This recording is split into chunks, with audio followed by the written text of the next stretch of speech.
Bienvenue dans cette nouvelle édition du QG News. Voici les titres de l'actualité. À quand la formation du nouveau gouvernement en République démocratique du Congo? 3 mois après sa prise de fonction, le président Félix Tshisekedi n'a toujours pas dévoilé son équipe. Signe selon les observateurs de difficiles tractations avec le FCC, parti majoritaire au Parlement. L'Afrique, principal partenaire commercial du Bénin avec 74,9% de part de marché.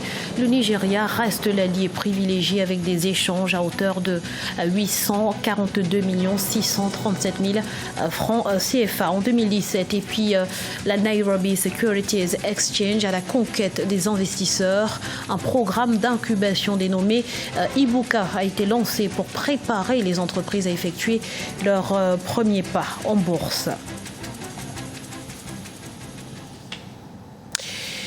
En République démocratique du Congo, près de 3 mois après son investiture, le président Félix Tshisekedi n'a toujours pas nommé son Premier ministre. Ce dernier, nous vous le rappelons, doit être issu du Front commun pour le Congo de l'ancien président Joseph Kabila, majoritaire au Parlement. Alors est-ce le signe d'une cohabitation difficile entre les deux camps?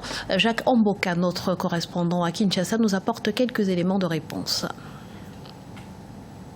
3 mois après son élection à la magistrature suprême, Félix Tshisekedi n'a pas encore nommé son Premier ministre. Un processus qui passe par la désignation par l'ex-chef de l'État Joseph Kabila d'une personnalité au sein de sa famille politique, le Front commun pour le Congo, majoritaire à l'Assemblée nationale.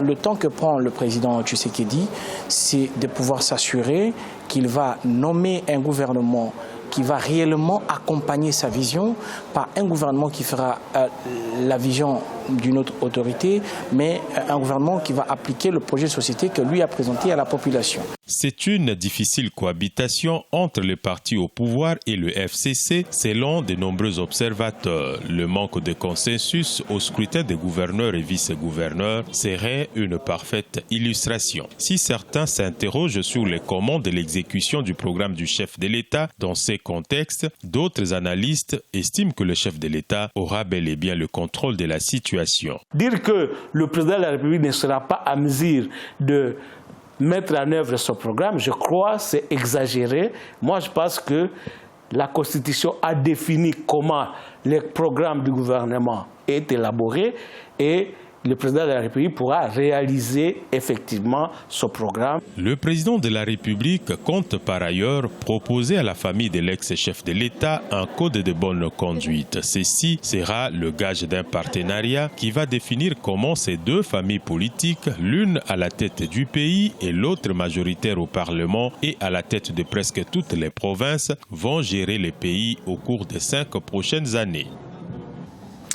Les échanges économiques entre le Bénin et les pays membres de l'UEMOA sont au beau fixe. C'est ce qui ressort du dernier rapport de la BCEAO sur la balance des paiements. Avec des parts de marché de 74,9%, l'Afrique reste en effet le principal partenaire commercial du Bénin, bien loin devant l'Asie. Plus de détails avec Siemno Victoria Seji. D'après un récent rapport de la BCEAO, Banque centrale des États de l'Afrique de l'Ouest, les exportations du Bénin vers les pays de l'Union économique et monétaire ouest-africaine se sont repliées à 98 779 000 francs CFA en 2017 contre 129 315 000 francs CFA en 2016. Malgré cette baisse, la BCEAO note que l'Afrique est le principal partenaire commercial du Bénin avec 74,9% de part de marché devant l'Asie qui totalise 21%. Le Bénin a amélioré sa production agricole. En réalité, c'est le marché nigérien qui offre donc les embellis économiques. Les produits ici déversés sur le marché africain, par le biais donc du Nigeria, ne sont pas des produits authentiques. C'est des produits qui sont issus des échanges entre le Bénin et l'Asie. Selon la BCEAO, le Bénin a vendu à son voisin nigérian son plus grand partenaire à hauteur de 842 637 000 francs CFA en 2017 contre 730 600 184 000 en 2016. Une hausse qui concerne principalement le commerce de riz. Le coton, l'anacade surtout, et bien d'autres produits aujourd'hui qui offrent donc des embellis à l'économie béninoise restent et demeurent encore des perspectives à long terme que le Bénin doit améliorer. À en croire la BCEAO, la réexportation de biens présente également pour le Bénin de bonnes perspectives. En 2017, les produits pétroliers réexportés ont par exemple progressé à 10 724 000 francs CFA contre 8 583 000 francs CFA enregistrés en 2016. Après le Nigeria, le Togo, le Ghana, la Côte d'Ivoire, le Burkina Faso, le Kenya et le Sénégal, OCP School Lab fait escale en Tanzanie. Objectif, sensibiliser aux bonnes pratiques agricoles et aux nouvelles techniques de production. Près de 20 000 agriculteurs sont concernés. Ange Bijou Domenio. Après avoir accompagné plus de 50 000 agriculteurs dans 6 pays africains, le programme d'aide aux agriculteurs OCP School Lab s'établit cette fois-ci en Tanzanie. Fruit d'une collaboration entre l'État tanzanien et le groupe OCP, leader mondial sur le marché du phosphate et de ses dérivés, ce programme consiste en une caravane de sensibilisation pour rencontrer les agriculteurs et leur offrir un accompagnement pour la fertilité des sols, ainsi que des recommandations d'application d'engrais. La pédologie peut nous permettre de savoir quelles sont les quantités d'éléments nutritifs qui sont dans le sol et qu'est-ce qu'il manque et qu'est-ce qu'il faut apporter en matière de conseil agricole. Donc, il peut avoir ce que je peux appeler les cartes d'identité des sols. On peut dire tel sol, il manque tel ou tel élément nutritif. Si vous voulez apporter de l'engrais, soit il faut apporter beaucoup d'azote, soit il faut apporter beaucoup de phosphore. 20 000 agriculteurs sont ciblés par l'OCP School Lab en Tanzanie. 6 000 d'entre eux vont bénéficier de l'appui de l'outil digital Nutrient Expert qui donne des recommandations sur l'utilisation d'engrais adaptés aux besoins nutritifs des sols. On peut de façon empirique essayer d'enseigner les paysans, par exemple, s'il y a tel élément qui manque dans le sol, voici comment la plante se comporte. Il y a des centres pédologiques qui ont la cartographie des sols et conseiller les paysans à pratiquer telle ou telle culture sur tel ou tel sol. Le programme OCP School Lab va parcourir 200 villages du sud de la Tanzanie. L'objectif étant de toucher le plus grand nombre possible d'agriculteurs afin d'améliorer significativement leur productivité et ainsi faire de l'agriculture une entreprise durable en Afrique. La bourse de Nairobi compte plus de 60 entreprises cotées, mais seules 6 d'entre elles accaparent plus de 75% de la capitalisation totale. Alors pour séduire de nouvelles sociétés, la NSE mise sur la préparation et l'accompagnement à travers le programme d'incubation baptisé Ibuka. Découverte avec Solène Duplessis.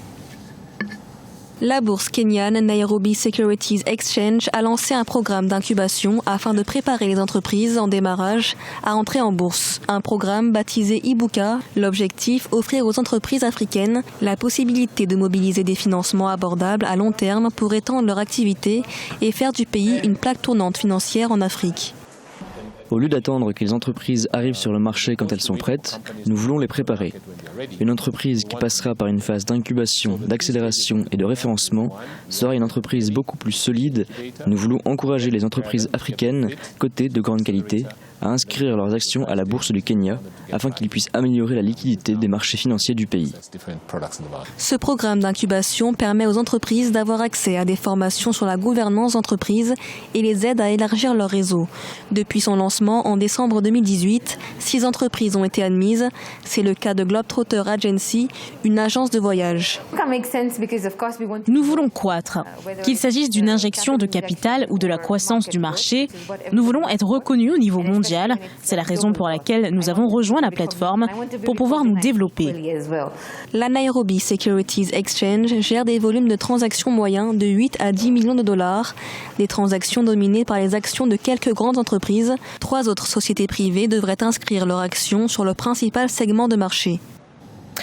Et de 3 pour Simencam, la société des cimenteries du Cameroun vient de se doter d'une nouvelle usine moderne à Nomayos dans la région du centre.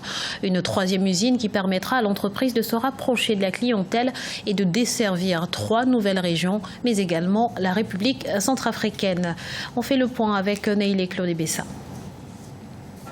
La Société des cimenteries du Cameroun a inauguré sa 3e usine de production de ciment à Nomayos, près de la ville de Yaoundé. D'une capacité installée de 500 000 tonnes, l'unité de Nomayos, dont les travaux de construction s'élèvent à plus de 27 milliards de francs CFA, va desservir en ciment les régions camerounaises du centre, de l'Est et du Sud, ainsi que la République centrafricaine. L'usine a un broyeur vertical qui est en termes de technologie, la dernière technologie qu'on puisse avoir. En termes de broyeur, en termes de captage de poussière pour l'environnement, il y a pratiquement 0 émission de poussière. Parce que le broyeur vertical permet de maintenir une qualité constante et régulière du ciment qui est fabriqué.